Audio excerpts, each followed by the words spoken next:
जय श्री राम दोस्तों, हमारे चैनल में वैष्णव में आपका हार्दिक स्वागत है। हिंदू पंचांग के अनुसार हर मास में दो पक्ष होते हैं, शुक्ल पक्ष और कृष्ण पक्ष। इन दोनों ही पक्षों में चतुर्थी तिथि आती है और इस चतुर्थी तिथि को संकष्टी चतुर्थी का व्रत रखा जाता है, जो भगवान श्री गणेश को समर्पित होती है। इस दिन भगवान श्री गणेश का विधिवत पूजन किया जाता है और व्रत रखा जाता है। आदि चंद्रदेव की पूजन का भी इस दिन विशेष महत्व होता है। श्रद्धा पूर्वक इस चतुर्थी का व्रत करने से जीवन में आ रहे सभी कष्टों का समापन होता है और भगवान श्री गणेश की कृपा बनी रहती है। साथ ही बल व बुद्धि में भी वृद्धि का आशीर्वाद प्राप्त होता है। धार्मिक पुस्तकों में संकट चतुर्थी की दो कथाएं प्रचलित है। हम दोनों का बारी बारी से श्रवण करेंगे। दोस्तों, उससे पहले आपसे एक अनुरोध है, यदि आपने हमारे चैनल को सब्सक्राइब नहीं किया है तो प्लीज चैनल को सब्सक्राइब कर लीजिए। अब मैं सभी देवताओं को प्रणाम कर पहली कथा शुरू करती हूँ। एक समय की बात है, सभी देवता एक प्रकार के संकटों से घिर गए और वह बहुत परेशान हो गए। तब वह इन संकटों से मुक्ति प्राप्त करने के लिए भगवान महादेव के पास पहुँचे। समस्त देवताओं ने भगवान महादेव से उनके संकटों को समाप्त करने का निवेदन किया। उसी समय देवादिदेव महादेव के पास उनके दोनों पुत्र भगवान श्री गणेश व कार्तिकेय जी बैठे हुए थे। तब महादेव जी ने कहा कि आपके संकटों का निवारण मेरे यह दोनों पुत्र कर देंगे। तब भगवान श्री गणेश व कार्तिकेय जी दोनों एक ही स्वर में बोले कि मैं इनके संकटों को हरने में सक्षम हूँ। अब तो महादेव जी के सामने बड़ी उलझन आ गई थी कि वह किससे देवताओं के संकट को हरने को कहे। तब महादेव एक उपाय निकाला और बोले कि जो भी तुम दोनों में से पृथ्वी की 7 परिक्रमा करके पहले वापस यहाँ लौट आएगा, वही देवताओं के संकट हरने में ज्यादा सक्षम होगा। ऐसे वचन सुनकर कार्तिकेय जी तुरंत अपने वाहन मोर पर बैठकर पृथ्वी की 7 परिक्रमा लगाने के लिए निकल गए। और गणेश जी सोचने लगे कि मेरा वाहन तो मूषक है, जो बहुत ही धीमी गति से चलता है।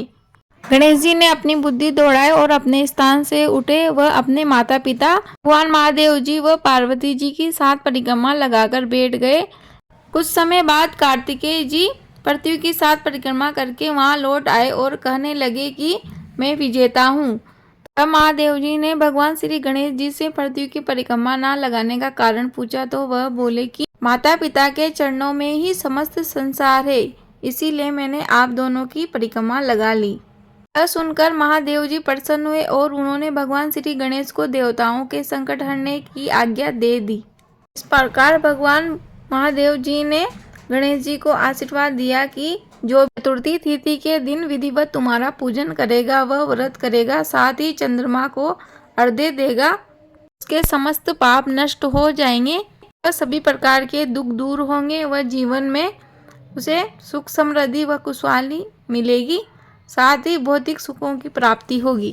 बोलो भगवान श्री गणेश की जय। बोलो देवादिदेव महादेव की जय। दूसरी कथा। एक बार माता पार्वती ने भगवान शिव से चौपड़ खेलने को कहा और शिव जी भी तैयार हो गए, लेकिन समस्या यह थी कि वहाँ कोई तीसरा व्यक्ति नहीं था जो यह निर्णय ले सके कि कौन जीता और कौन हारा। तब माता पार्वती ने मिट्टी से एक बालक बनाया और उसमें जान फूंक दी। माता पार्वती ने उस बालक से कहा कि तुम्हें हार जीत का निर्णय करना है और शिव जी व पार्वती जी चौपड़ खेलने लग गए। कई बार चौपड़ का खेल हुआ, जिसमें हर बार माता पार्वती जी ने शिव जी को हरा दिया। माता पार्वती जी ने उस बालक से निर्णय जानना चाहा तो उस बालक ने महादेव जी को विजयी बता दिया। इससे माता पार्वती जी नाराज हो गए और उन्होंने उस बालक को श्राप दे दिया कि जा तू लंगड़ा हो जा। उस श्राप के कारण वह बालक लंगड़ा हो गया। उसने माता पार्वती जी से बहुत समय याचना की तो माता पार्वती जी ने कहा कि श्राप तो वापस नहीं हो सकता, लेकिन इस श्राप से मुक्ति का एक उपाय है। अब वह बालक बोला कि कृपया आप मुझे वह उपाय बता दीजिए। इस चतुर्थी के दिन यहाँ कुछ कन्याएं पूजन करने के लिए आती है। तुम उन कन्याओं से उस व्रत का विधि विधान पूछना और तुम भी वह व्रत करना और विधि पूर्वक पूजन करना। षष्ठी चतुर्थी के दिन बालक ने उन कन्याओं से व्रत की सारी विधि जान ली और उसने नियम पूर्वक विधि पूर्वक वह व्रत किया और पूजन किया। भगवान श्री गणेश ने प्रसन्न होकर उस बालक से वरदान मांगने को कहा। अब बालक ने माता पार्वती व भगवान शिव के पास जाने की इच्छा प्रकट की तो भगवान श्री गणेश ने उस बालक को कैलाश पर पहुंचा दिया। बोलो गणेश जी महाराज की जय। कहानी अधूरी रही हो तो पूरी कर जो, पूरी होगी हो तो मान कर जो। दोस्तों मुझे उम्मीद है आपको वीडियो अवश्य उपयोगी लगी होगी। प्लीज़ वीडियो को लाइक करें, कमेंट बॉक्स में जय श्री राम अवश्य लिखें। आपका दिन शुभ हो। धन्यवाद।